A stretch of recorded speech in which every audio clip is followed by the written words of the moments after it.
একটা কন্যা যখন আসে পৃথিবীতে, ইসলাম বলে ওই ঘরটা বরকতময়। এরপর যখন বড় হতে শুরু করে, ইসলাম বলে বাবা যদি এই মেয়েকে ভালো পাত্রের হাতে তুলে দেয়, বাবার জন্য জান্নাতের দরজাকে খুলে দেয় কে? তারপর সে যখন কারো বধূ হয়ে কারো ঘরে যায়, ইসলাম বলে খয়রুকুম খয়রুকুম লি আহলিহি, তোমাদের মধ্যে ওই ব্যক্তি আল্লাহর কাছে সেরা যে তার স্ত্রীর কাছে সেরা। কার কাছে সেরা? আপনি আল্লাহর কাছে পছন্দনীয় হতে হলে আগে আপনার স্ত্রীর কাছে পছন্দনীয় হতে হবে। আপনার স্ত্রী যদি আপনার A+ দেয়, আপনি আল্লাহর কাছেও, কথা বুঝে নাই বোধহয়। আপনার বউ যদি আপনারা দেয় A+, আল্লাহ দিবে কি? আপনার স্ত্রী যদি আপনারা দেয় A-, আল্লাহ দিবে কি? আপনার স্ত্রী যদি আপনার F দেয়, F, ওই যে ফেল, তো আল্লাহ কি দিবে?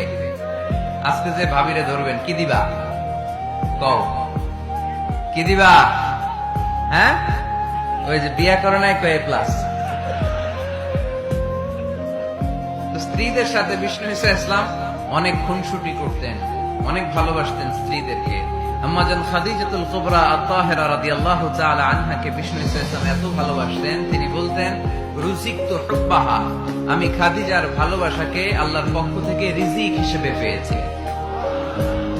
খাদিজাতুল কুবরা আত-তাহেরা রাদিয়াল্লাহু তাআলা আনহার ইন্তেকালের পরে উনি খাদিজাতুল কুবরা আত-তাহেরা রাদিয়াল্লাহু তাআলা আনহার বান্ধবীদের বাড়িতে কুরবানির গোশত হাদিয়া পাঠাতেন। আম্মাজান আয়েশার সামনে যখন তিনি বলতেন যে খাদিজা এমন ছিল, এমন ছিল, এমন ছিল, আম্মাজান আয়েশা রাদিয়াল্লাহু তাআলা আনহা রেগে যেতেন, বলতেন আমরা কত সুন্দরী, আমাদের কথা কন না কেন? ওই যে কত আগে আপনার প্রথম স্ত্রী, শুধু তার কথা বলেন কেন? বিষ্ণু বলতেন খাদিজা আমার দুঃখের দিনের সঙ্গিনী, তোমরা আমার সুখের দিনের সঙ্গিনী। সুবহানাল্লাহ। একটা নারীকে আল্লাহ তাআলা আরশের উপর থেকে সালাম জানিয়েছেন, ওই নারীটার নাম হচ্ছে খাদিজা। বিষ্ণু ঈসা ইসলামকে সব সময় সান্ত্বনা জুগিয়েছেন, সাহস জুগিয়েছেন। এজন্য আমি বোনদেরকে প্রায় বলি, হাজবেন্ডদেরকে সাহস যোগাবেন।